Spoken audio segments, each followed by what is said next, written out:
అందరికీ నమస్కారం. నా పేరు అమృత్. ఈరోజు ఒక దురదృష్టకరమైనటువంటి ఘటన. నెల్లూరు నగర నడిబొడ్డునటువంటి ప్రియాంక స్కూల్లో లావణ్య అనేటువంటి విద్యార్థి దుర్మరణం చెందడం చాలా బాధాకరం.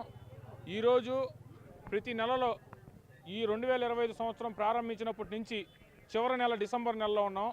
సుమారుగా ఈ నెల్లూరు నగరంలో ఏదైతే కార్పొరేట్ విద్యకి పేరుగా ఉందో అగ్గిపెట్టెల లాంటి కాలేజీలు, అపార్ట్మెంట్లో కాలేజీలు, సందుల్లో కాలేజీలు, సందుల్లో స్కూళ్ళు, ఆట స్థలం ఉండదు, ఫైర్ సేఫ్టీ ఉండదు, ఏమీ ఉండదు.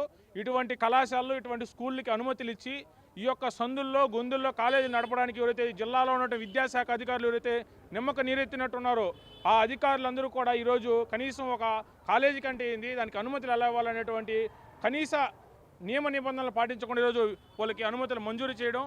నెల్లూరు జిల్లాలో మనం చూస్తే మన నవోదయ స్కూల్లో, తర్వాత ఇక్కడ ఆర్ఎన్ఆర్ జూనియర్ కాలేజీలో, ఈ యొక్క కోచింగ్ సెంటర్లో, అదేవిధంగా స్కూళ్ళల్లో ఎంతోమంది విద్యార్థులు చనిపోవడం చాలా బాధాకరం. ఇదే సందులో, పక్క సందులో చదివినటువంటి ఏదైతే నారాయణ స్కూల్ ఉందో ఆ స్కూల్లో 10వ తరగతి చదువుతూ బాగా మెరిటోరియస్ స్టూడెంట్ ఒక విద్యార్థి చనిపోవడం జరిగింది. ఈ మరణాలన్నిటికీ కారణం ఎవరు? ఈ తల్లిదండ్రుల ఆత్మఘోషకి కారణం ఎవరు? ఈ మరణాలన్నిటికీ కారణకులైనటువంటి అధికారులు ఏ రోజైనా మీరు చర్యలు తీసుకున్నారా? ఈరోజు నెల్లూరు జిల్లాలో జరుగుతున్న దాడులు, ఈరోజు జరుగుతున్న మరణాలు, తల్లిదండ్రులకు జరుగుతున్నటువంటి ఆత్మఘోష, వీటన్నిటికీ సంబంధించి ఒక్క అధికారినన్నా, ఒక్క కాలేజీ ప్రిన్సిపల్నన్నా, ఒక్క చైర్మన్ అన్నా అరెస్ట్ చేశారా? ఒక్క చైర్మన్ సంబంధించిన అబెట్మెంట్ ఆఫ్ సూసైడ్, ఈ యొక్క సూసైడ్ చేసుకోవడానికి ప్రధాన కారణమైనటువంటి కళాశాల విద్యా సంస్థలకు సంబంధించినటువంటి చైర్మన్ కానీ, డైరెక్టర్ కానీ, లెక్చరర్ కానీ, పాఠశాల సిబ్బంది కానీ ఒక్కరినంటే ఒక్కరిని కూడా ఈ నెల్లూరు జిల్లాలో జరిగినటువంటి ఆత్మహత్యలు నెల్లూరు జిల్లాలోనే కాదు దేశవ్యాప్తంగా నాకు తెలిసి నేషనల్ క్రైమ్ రికార్డ్స్ బ్యూరో కానీ చూస్తే ఈరోజు నెల్లూరు జిల్లా మొదటి స్థానంలో ఉండేదానికి కూడా అవకాశం ఉంది. ఆత్మహత్యలు నవోదయ స్కూల్లో జరుగుతున్నాయి, జూనియర్ కాలేజీలు జరుగుతున్నాయి, డిగ్రీ కాలేజీలు జరుగుతున్నాయి, ఎందుకు జరుగుతున్నాయి? ఈ ఆత్మహత్యలకు కారణం ఎవరు? జాతీయ బాల హక్కుల కమిషన్ ఎవరైతే ఢిల్లీలో ఉన్నారో వాళ్ళందరికీ కూడా కూలంకషంగా ఈ విషయాలన్నిటి మీద కూడా మేము ఫిర్యాదు చేస్తాం. ఖచ్చితంగా ఈరోజు ప్రియాంక స్కూల్ ఏదైతే ఉందో ఈ ప్రియాంక స్కూల్లో చనిపోయినటువంటి లావణ్య అనేటువంటి విద్యార్థికి సంబంధించి మరణానికి కారకులు ఎవరు?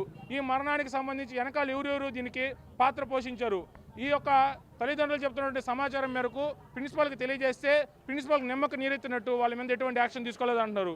ఇటువంటి ఘటనలన్నింటి మీద కూడా ఈరోజు జిల్లా ఉన్నతాధికారులు, జిల్లా పోలీస్ యంత్రాంగం అందరూ కూడా దీని మీద నిష్పక్షపాతమైన దర్యాప్తును నిర్వహించి ఈ ఘటనలో బాధ్యులైన ప్రియాంక స్కూల్ యాజమాన్యంగా ఉంటే చైర్మన్ కానీ, ప్రిన్సిపల్ కానీ, లెక్చరర్ కానీ, అకాడమిక్, నాన్ అకాడమిక్ స్టాఫ్ అందరిని కూడా అరెస్ట్ చేసి ఈ యొక్క అరెస్ట్ చేసిన తర్వాత ఈ మరణానికి కారకులందరూ కూడా జిల్లా ప్రజలకు తెలియజేయాలని చెప్పి కూడా మేము కోరుకుంటున్నాం. జిల్లాలో జరుగుతున్న మరణాలన్నిటికీ కారకులు ఎవరు? ఈ ఆత్మఘోషకి ఎవరు బాధ్యులు? ఈ అగ్గిపెట్టెల లాంటి కళాశాలలు ఇస్తున్నటువంటి వీటన్నిటికి కూడా ఎవరు కారకులు? ఎవరో చనిపోయిన తర్వాత అయ్యో అన్యాయం జరిగిపోయిందే, అయ్యో పాప చనిపోయిందే, అయ్యో బాలుడు చనిపోయాడు అని అంటున్నారు. ఈ చనిపోకముందు prevention is better than cure అన్నారు. చికిత్స కన్నా నివారణ మేలు. నెల్లూరు జిల్లాలో ఉన్నటువంటి విద్యా సంస్థలు, నెల్లూరు నగరపాలక సంస్థలు ఉన్న కళాశాలన్నిటి కూడా ఒక విచారణ బృందాన్ని ఏర్పాటు చేసి అనుమతి లేని కళాశాలన్నిటి కూడా రద్దు చేయాలని చెప్పి కూడా మేము సందర్భంగా కోరుకుంటున్నాం.